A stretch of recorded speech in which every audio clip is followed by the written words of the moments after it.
Halo Sobat Bismillah Official. Hutang dalam Islam memiliki makna yang berbeda dengan hutang dalam pandangan umum.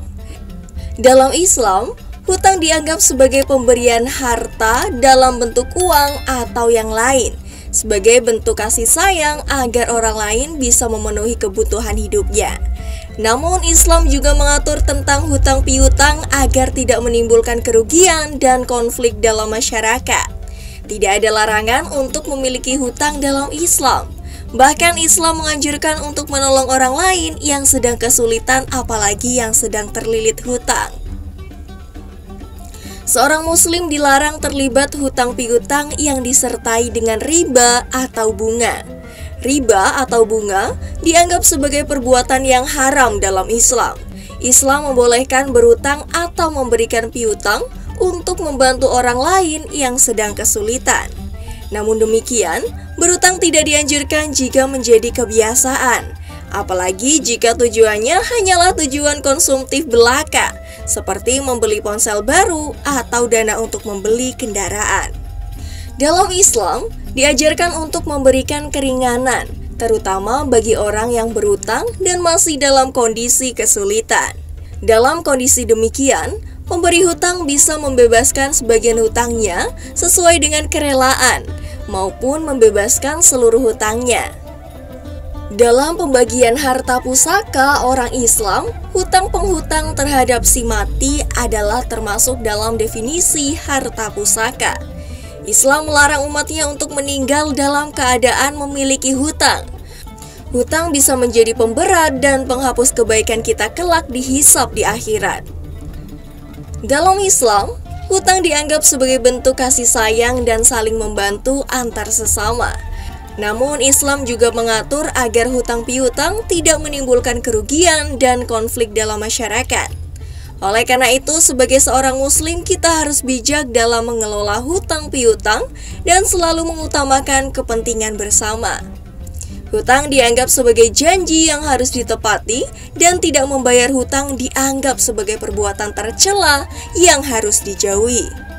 Hutang dalam Islam adalah wajib untuk dibayar dan tidak boleh menunda-nunda untuk melunasinya jika sudah ada rezeki.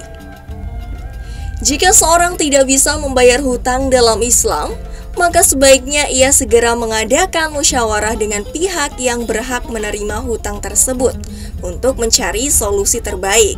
Hal ini dapat dilakukan dengan cara mencicil hutang atau mencari jalan keluar lainnya.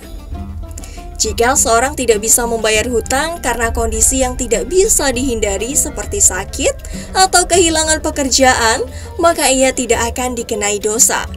Namun, jika seseorang tidak membayar hutang karena malas atau tidak mau membayar, maka ia akan dikenai dosa dan dianggap sebagai perbuatan tercela. Islam juga mengatur tentang hutang piutang agar tidak menimbulkan kerugian dan konflik dalam masyarakat. Oleh karena itu, sebaiknya seseorang tidak berhutang jika tidak mampu membayarnya, atau jika tujuannya hanyalah tujuan konsumtif belaka. Dalam Islam, hutang dianggap sebagai janji yang harus ditepati dan tidak membayar hutang dianggap sebagai perbuatan tercela yang harus dijauhi. Oleh karena itu, sebaiknya seseorang selalu berusaha untuk membayar hutangnya dan menghindari berhutang jika tidak mampu membayarnya atau jika tujuannya hanyalah tujuan konsumtif belaka. Allah Subhanahu wa Ta'ala telah berfirman, "Wahai orang-orang yang beriman, apabila kalian melakukan utang piutang untuk waktu yang ditentukan, hendaklah kalian menuliskannya." Quran Surah Al-Baqarah ayat 282. Ayat yang paling panjang dalam Al-Quran, surat Al-Baqarah 282. Satu lembar.